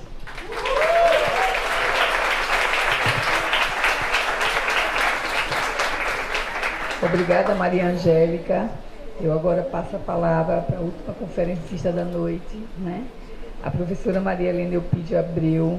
Ela é assistente social, mestre em educação e doutora em serviço social pela UERJ, professora adjunta do departamento da Universidade Federal do Espírito Santo e do programa de pós-graduação em política social. Possui experiência como gestora municipal e pesquisadora em políticas públicas, gestão democrática e territorial, em especial nas áreas do desenvolvimento urbano, habitação e assistência social, com publicações na área de serviço social, formação profissional e estágio supervisionado. Professora do Núcleo de Estudo Interfaces da UFES e membro do Centro de Estudo Otávio Iane do da UERJ, da Estadual do Rio de Janeiro. Presidente da Associação Brasileira do Ensino, Pesquisa e Serviço Social, ABEPS, gestão 2017-2018, quem é de luta resiste. A palavra é toda sua. Muito obrigada, Miriam. Obrigada, companheiras, por dividir essa mesa. Eu tenho a responsabilidade, em nome de um coletivo, dessa gestão, quem é de luta resiste, mas a responsabilidade maior como representante aqui de uma categoria que vem construindo a ABEPS nesses 70 anos, em especial nesses últimos 20, 30 anos, de um processo de construção de um projeto profissional comprometido com os interesses da classe trabalhadora. Eu queria saudar mais uma vez as companheiras do Cefes, na figura da Josiane, a Eblin. E aí, Josiane e Eblin, a gente tem se encontrado em algumas mesas, com a Eblin é a quarta, né, Eblin? A gente quase faz jogral, mas nunca faz, né? Porque a realidade está tão dinâmica que, bem da verdade, cada dia é uma surpresa. Mas, como diz Josiane, sempre juntas nessa luta. Companheira Clarice e Miriam, aí da direção regional, né, mas a direção da ABEPS, aqui nos ajudando nos trabalhos. E saudar também aqui em especial esse vigor todo da Angélica, né, que bem mostra qual é o vigor da Enesso, da juventude e da renovação dos quadros do serviço social. Todo mundo prometeu que não ia falar 30 minutos. Eu estou até com medo de confirmar a promessa, mas vou tentar. Só a Angélica que cumpriu. Eu não poderia começar essa mesa sem agradecer à Escola de Serviço Social mais uma vez né, os companheiros daqui da UF, Universidade Pública, que nos sediou nesses 3 dias de evento. Não poderia deixar de registrar aqui a importância dos funcionários da ABEPS, Alexandra, Liliana, que não conseguiram assistir a uma mesa sequer, né, porque trabalhando duramente desde segunda-feira. O Rodrigo conseguiu assistir toda porque está fazendo a transmissão aí. O Sérgio não é funcionário, o Rodrigo também não, mas são nossos assessores, fazendo um excelente trabalho aí, junto com o seu assessor, na transmissão online, na cobertura desse evento. E eu não poderia deixar de agradecer em especial a direção nacional da BEPS, que eu não vou nem nominar, porque estão todos lá fora, terminando a última surpresa emocionante que a gente ainda resguardou para vocês, porque quem é de luta resiste. E a gente tem fôlego. Então, sem me alongar nessa introdução, eu gostaria de dizer que foram 3 dias intensos, e aí nesse sentido eu quero dizer que essa oficina mostra o poder de mobilização e o compromisso dessa categoria, mais uma vez, ao receber o chamado da BEPS. Tiveram aqui mais de 460 pessoas credenciadas, 46 UFAs, 18 CREs, todas as regiões do Brasil estiveram representadas aqui, e nessa mesa agora nós estamos tendo pelo menos 5.600 visualizações e mais de 90 compartilhamentos. A oficina da ABEPS está viva, o Serviço Social Brasileiro está vivo e gosta de tecnologias, e usamos a tecnologia para construir formação crítica. Portanto, os aspectos de um projeto de uma educação classista, como foi colocado aqui desde o início, é um dos pontos fundamentais para se pensar as mediações necessárias no campo do trabalho e da formação, como aqui já foi dito. Mas também para a formação das bases subjetivas para o enfrentamento da dureza desses dias, do tempo presente, e a possibilidade de construção do tempo presente e do futuro, levando em consideração as lições do passado. Nos termos de Marilda, fazer as pazes com a história. E também apostar nesse movimento dinâmico do real, pois as contradições, como já vimos aqui nas diferentes mesas, e vivenciamos isso no cotidiano, né? Cada dia uma notícia é tão abissal e às vezes tão boçal a estratégia que a classe dominante tem feito, que às vezes até extrapola, né, a própria questão da racionalidade, como nós vimos hoje, o DF criando um dia do orgulho hétero, né, ou ainda o grande recuo na Câmara dos Deputados ao aprovar a suspensão da possibilidade do aborto para mulheres estupradas, negligenciando até mesmo a saúde de milhares de mulheres, sendo que dessas, mais de 60% têm menos de 18 anos. E ainda vivendo aí um duro golpe, um duro ataque à questão dos recuos na questão da reforma da Previdência, e por isso amanhã estaremos na rua reafirmando qual é a nossa posição em defesa da classe trabalhadora. Então, portanto, essa oficina trouxe aqui novamente não só a questão das vísceras expostas desse sistema que está mostrando a sua insustentabilidade, e por isso o desespero da classe dominante. Eu queria pedir licença a vocês para trazer aqui talvez uma linguagem diferenciada do que foi utilizada nas outras mesas de uma forma brilhante, mas eu vou usar aqui, trazer 4 trechos de uma leitura de uma mulher que não teve acesso à educação, de uma mulher negra que viveu no Brasil no século passado e que ousou não só sonhar, ousou construir e escrever qual a perspectiva e quais as possibilidades e os sonhos para uma classe trabalhadora. E aí eu me faço aqui valer das palavras de Carolina de Jesus, e ao fazer isso, eu trago um reconhecimento à nossa ancestralidade e às nossas mais velhas, agora. Trago ainda o reconhecimento de uma categoria que vem lutando para superar esse estado de coisas que a Carolina, lá em 1958, denunciava, ao dizer: De 4 em 4 anos, muda-se os políticos e não soluciona a fome, que tem a sua matriz nas favelas e as sucursais nos lares dos operários. Continuando, achei um cará no lixo, uma batata doce, uma batata solsa.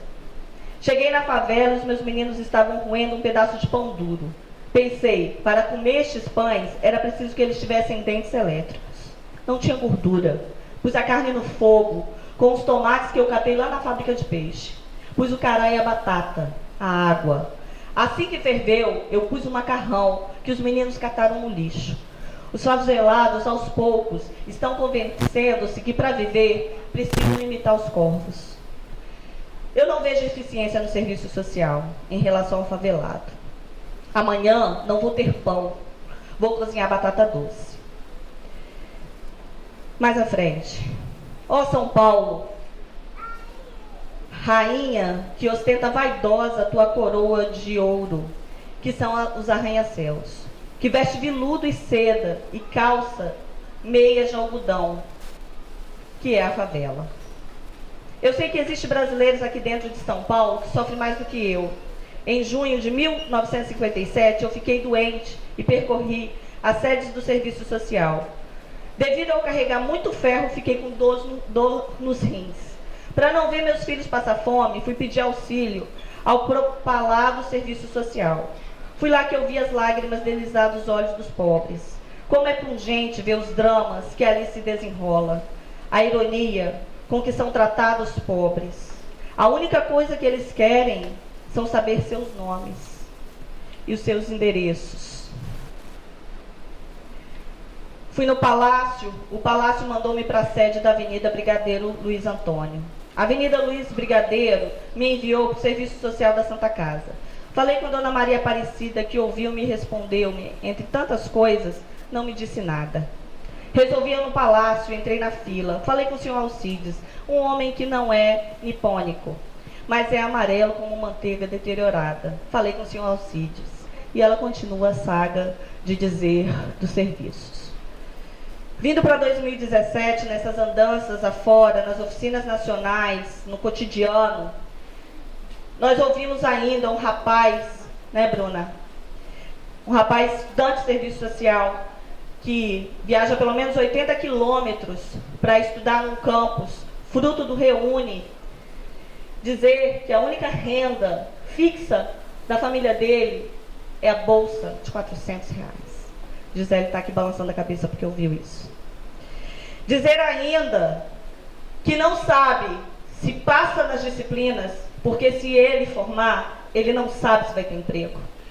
E ele vive o dilema cotidiano de ter que escolher entre terminar o curso e perder a única renda fixa da família dele. Nessas andanças também, encontrei com um rapaz de 26 anos no Uber. Eu pego o Uber, gente, desculpa, né? Não me convenci ideologicamente ainda o suficiente para não fazer isso. Manezinho da Ilha, de Florianópolis. E esse menino de 26 anos, no primeiro momento da conversa, fala: no Brasil nós temos que radicalizar e pegar em armas. Meus olhos brilharam. Até o menino continuar a conversa e dizer que as armas são as armas de um exército que pode ser comandado pelo futuro presidente Bolsonaro.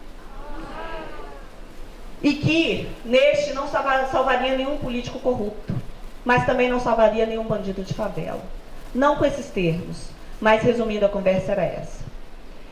E passar mais meia hora dentro do Uber tentando conversar e ao mesmo tempo disputar, de alguma forma, alguma perspectiva que pudesse trazer para aquele jovem uma possibilidade de um outro diálogo, de uma outra visão de mundo. Mesmo entendendo que ali seria uma questão impossível, mas uma preocupação com que sociabilidade é essa e que disputas são essas no nosso cotidiano. Ficaria aqui, acho que a noite inteira, mas não vamos ficar, para mostrar como que esse processo de banalização da vida e como que esse processo autodestrutivo do capital, ele está presente e contido no nosso cotidiano de vida e no nosso cotidiano de trabalho e de formação profissional. E é pelo fim do sistema capitalista que a gente levanta essa bandeira nessa oficina. E durante esses 3 dias, eu tenho certeza que os argumentos aqui, todas as palestras, todas as mesas, tiveram aí reacendendo esse compromisso e, ao mesmo tempo, trazendo uma dimensão da importância da direção crítico-dialética dessa profissão. Reafirmando aqui um compromisso que é impossível falar de um projeto de formação numa perspectiva coerente, né, com a construção de um projeto classista de educação para o serviço social, se a nossa disputa não se der, e ela se dá exatamente, né, pelo fim desse sistema. Nesse sentido, eu não vou recuperar aqui todo o conteúdo, porque eu acho que, em termos do conteúdo, todo o recado já foi dado, né, e a gente já vem há anos fazendo todo esse debate. Mas é impossível não falar de como que esses setores empresariais eles precisam continuar sendo denunciados. E essa farsa de uma democratização do ensino, sobretudo do ensino superior, que nós estamos chamando do canto da sereia, precisa continuar sendo objeto de debate, objeto de disputa no nosso cotidiano das nossas UFAs, sobretudo de se contrapor e de ter um projeto contra-hegemônico desse cidadão de novo tipo, pautado numa racionalidade abstrata, de uma sociedade de conhecimento efêmero, individualista, e que hoje ameaçam profundamente, né, a própria continuidade e da dimensão humano-genérica.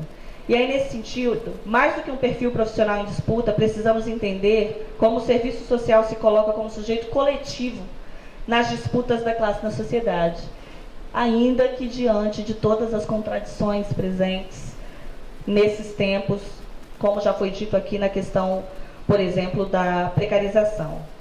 Defender um projeto classista de educação no âmbito da ABEPS é a reafirmação do compromisso dessa profissão em defesa da classe trabalhadora. Da luta cotidiana nos espaços ocupacionais, nos espaços de formação e da nossa organização política, como disse a Josi, né? Cada vez mais as nossas entidades, elas também passam a ser alvos de ataque e, ao mesmo tempo, né, permeada e atravessada por disputas desse perfil profissional que está aí sendo formado nos últimos anos, fruto desse processo que a Angélica e a Evelyn muito bem colocaram aqui nessa mesa. Além de reafirmar os princípios das diretrizes curriculares expresso aí na construção da ABEPS de 1996, vou me valer agora aqui e trazer novamente a relevância de compreensão deste processo da maturação profissional, ao trazer a crítica ao conservadorismo e problematizar o significado social do serviço social.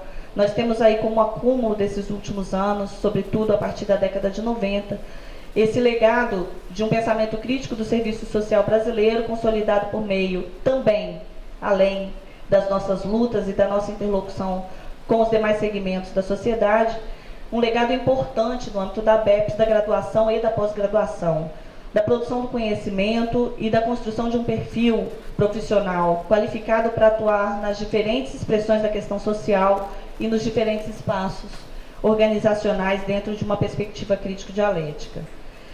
Nesses tempos de crise, reafirmar a lógica das diretrizes curriculares é fundamental a partir da articulação entre os seus núcleos de fundamentação da vida social, da formação brasileira e do trabalho profissional. Ressaltar a pertinência da não divisão entre teoria e prática, né, professora Cláudia Mônica? Da concepção do perfil de profissional desejado para atender os interesses da classe, sem perder de vista, como foi dito em várias mesas, mas em especial na mesa de hoje de manhã, a dimensão da historicidade, a totalidade, as particularidades, contradições e as mediações necessárias no exercício profissional e na formação. Por isso, essa oficina reafirmou-se o lugar da crítica, a crítica ao irracionalismo neoconservador e pós-moderno, que alimenta as políticas neoliberais e coloca ao bel prazer do mercado as prerrogativas e exigências para o serviço social, cada vez mais tecnificado, burocratizado e de um processo avassalador de despolitização do seu objeto, qual seja as diferentes expressões da questão social. Um processo também bastante aviltante da moralização e responsabilização dos sujeitos, a repressão dos movimentos sociais e de qualquer forma de resistência, como nós vimos aqui, a Josi acabou de dar mais uma notícia. Ontem, aqui, a presença, né, dos estudantes e professores da Federal Rural, passando por toda uma situação de ataques. As duas moções hoje dessa oficina mostram compromisso também com essa questão, a própria questão do professor André e tantas outras, como a Evelyn aqui ressaltou. Nesse sentido, nós aqui reafirmamos, né, o convite para permanecermos nas ruas. Em tantas e tantas vezes, como a Evelyn falou, a nossa organização política é cada vez mais importante, articulada com outras instâncias. E aí, sem querer me alongar, eu gostaria então de passar a uma tentativa, já que é impossível fazer uma síntese dessa oficina. Eu acho que nós vamos passar uma semana processando tudo para tentar achar, né, os elementos aí e adensar. Tamanha foi a contribuição e a intensidade dos debates aqui travados nesses 3 dias, né? E nessa agenda eu tentei listar aqui alguns pontos que eu vou tentar falar bem objetivamente. Acho que o primeiro deles é a defesa da articulação do trabalho e formação. Essa aposta e investimento no Fórum das Entidades, como a Josiane falou, eu acho que traz aí novamente um desafio para nós na construção desse fórum, na interlocução ativa dos regionais da BEPS com os regionais da Enesso e os CRES, né, o conjunto CEFES-CRES, e a reafirmação aqui da importância da articulação entre essas entidades. E aí, Josiane, não vai ser termo de fomento, não vai ser financiamento, não vai ser judicialização, que vai fazer a gente recuar nas nossas lutas. Se não vai ser o financeiro que vai pegar nosso pé. Nós vamos criar formas diferentes de continuar fazendo. Se puder ser por um caminho, será certamente por outro. Não vai ser isso que vai nos paralisar. Estamos juntos, né, nessa batalha. Outra questão que foi colocada aqui antes mesmo também de começar a oficina, a questão da responsabilidade da BEPS na gestão dessa entidade, que é o nosso patrimônio, né? E aí, nesse sentido, é muito bom ter a representação de 46 UFAs aqui presentes. Como eu falei, nós temos um universo aproximado de 120 UFAs filiadas. Eu não quero ser pessimista e nem estou querendo dizer que a maré não vai mudar. Mas esse é o nosso universo real e concreto, das UFAs públicas, das UFAs privadas jamais consolidadas e que sempre fizeram a construção dessa entidade e que continuam fazendo hoje. Essa é a direção da BEPS, essa é a base orgânica e que vai continuar, né, disputando aí a direção da formação profissional na perspectiva da defesa das diretrizes curriculares da BEPS. Então, eu queria saudar cada companheiro e cada companheira das UFAs e dizer que é muito alentador saber que a BEPS está ativa nessas unidades de formação acadêmica e que não é à toa que os programas de pós-graduação estão instalados aqui. E, de novo, a articulação entre graduação e pós-graduação. É nesse universo dessas 100 e poucas que é o nosso verdadeiro flanco, que é a nossa verdadeira trincheira, né, do ponto de vista da organicidade e da própria sustentabilidade da BEPS. Consolidar as diretrizes da BEPS, né, no sentido de permanecer atentos a esse processo de implementação, os seus princípios, como instrumento fundamental na disputa do perfil profissional frente aos cenários de perda dos direitos da classe trabalhadora, da precarização do ensino superior e do trabalho profissional. Portanto, nossa disputa é no conteúdo e na forma de fazer política. A BEPS, ela é uma entidade acadêmico-científica que se diferencia de absolutamente, sem ousar, né, aqui, demais, mas eu acho que não existe outra associação de ensino e pesquisa no Brasil com essas características de trabalhar graduação e pós-graduação de forma articulada e, além do mais, de trazer uma dimensão da relevância política para dentro da discussão acadêmica, acadêmico-científica. Então, essa questão é um legado que faz a diferença, né? E que, sobretudo, busca essa capilaridade na articulação com a pós-graduação, com a produção do conhecimento. Acho que um exemplo concreto disso foram as mesas dos GTPs, há uma preocupação aí também no enraizamento da dimensão da pesquisa e da produção do conhecimento com uma direção, né, com uma direção social clara, uma direção teórica clara,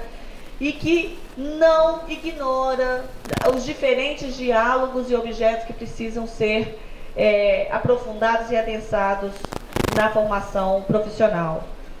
Ainda parte dessa agenda, o estágio supervisionado se reafirma enquanto um espaço central, enquanto um espaço fundamental, como um lugar de resistência, seja a partir dos fóruns de supervisão, que teve o documento aqui, né, em fase de finalização mesmo, e também ainda a toda a discussão e do lançamento da campanha. Só para sinalizar, a campanha, o material, a chamada para a campanha no site e no Facebook já tiveram mais de 20 mil acessos e pelo menos, 22 mil acessos e mais de 900 compartilhamentos. Portanto, a campanha Sou Assistente Social e Supervisiono Estágio já está também, né, circulando Brasil afora. Outros desafios que se colocam para nós é a dimensão de avançar no que avaliação queremos.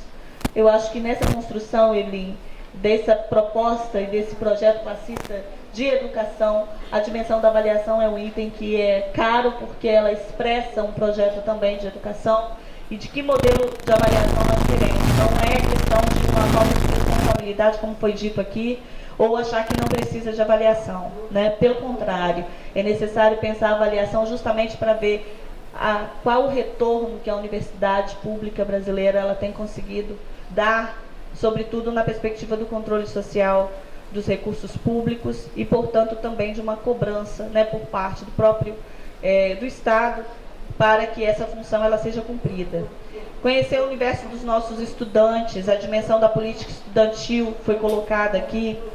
Reconhecer os diferentes segmentos de classe, com isso eu queria colocar aqui de forma especial que na agenda da ABEPS para 2018 nós temos aí o desafio de construir os parâmetros para o debate da questão racial no serviço social e com isso a gente conta com o GTP, mas não só com o GTP, mas com sujeitos, né, que vêm construindo esse debate no âmbito do serviço social, professora Roseli, professora Marlise, professora Sheila Dias, a professora Magali e tantas outras que compõem o GTP que aqui não estão.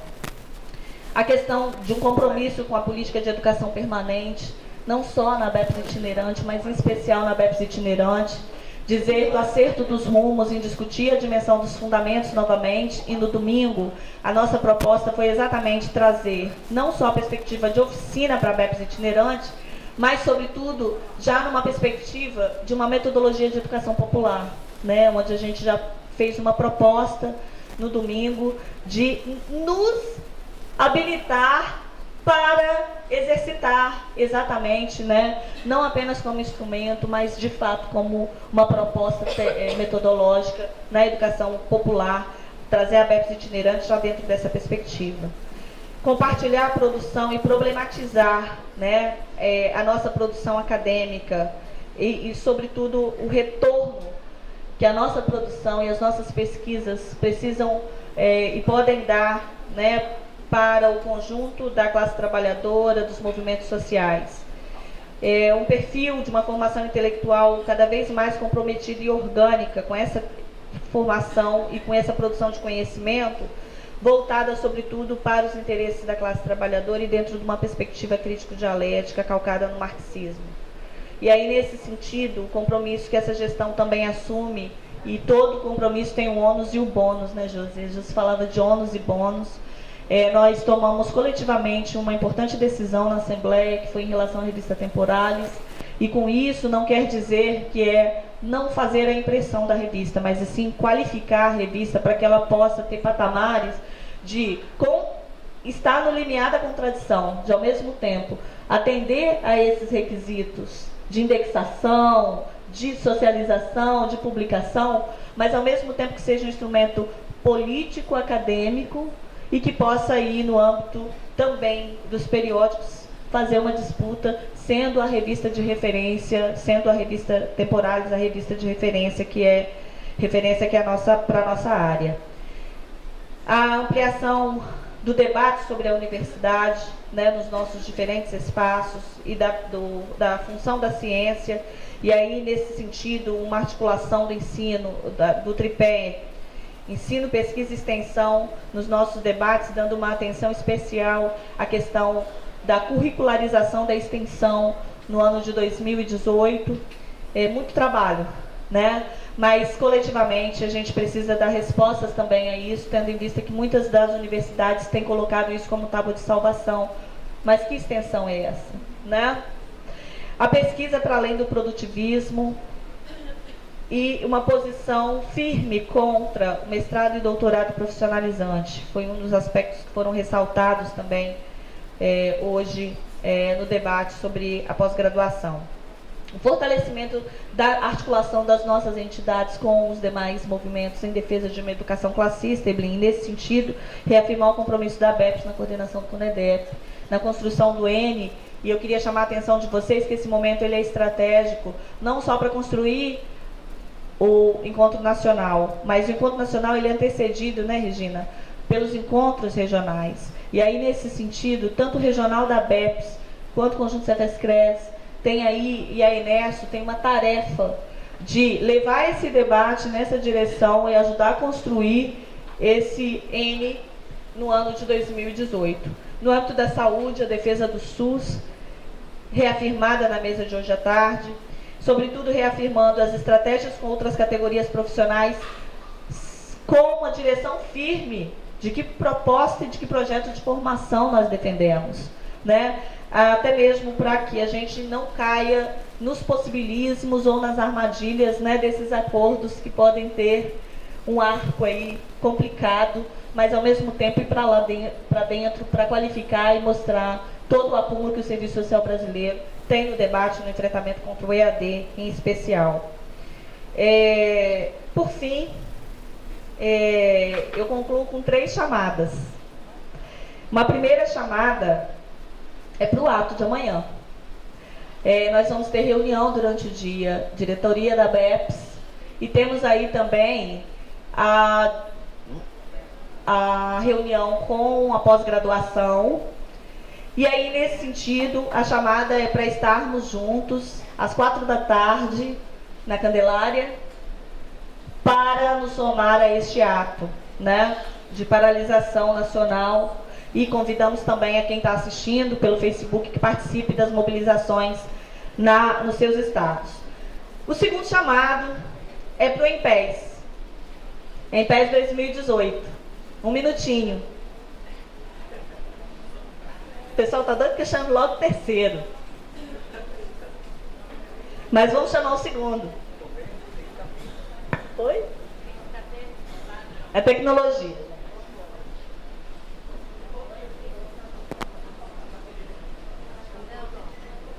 O EMPES 2018 vai ser realizado entre 2 e 7 de dezembro, na cidade de Vitória, Espírito Santo, na UFES. E nós vamos ter como título prévio, né, que ainda vamos fechar aí na comissão amanhã, em tempos de radicalização do capital, lutas, resistência e serviço social. Então, todos e todos convidados para o EMPES, 2 a 7 de dezembro, na UFES, Vitória, Espírito Santo. Antes de fazer o chamado para terceira chamada para a luta, eu queria rapidamente chamar a direção nacional e regional para vir aqui correndo, gente, rapidinho. Quem está aí? Não vamos nominar, para adiantar. Vamos lá. Gente, olha, não poderia terminar essa oficina antes de fazer o terceiro chamado sem fazer aqui de público um agradecimento a todas essas pessoas maravilhosas que vêm construindo, né, a gestão Quem é de Luta Resiste. Tá faltando muita gente, são 69, tá, gente? Mas alguns não puderam estar aqui. Eu queria chamar as coordenações de GTP também, o pessoal que está na coordenação de GTP. Rapidinho. Pode, aqui, gente, ó, aqui, ó.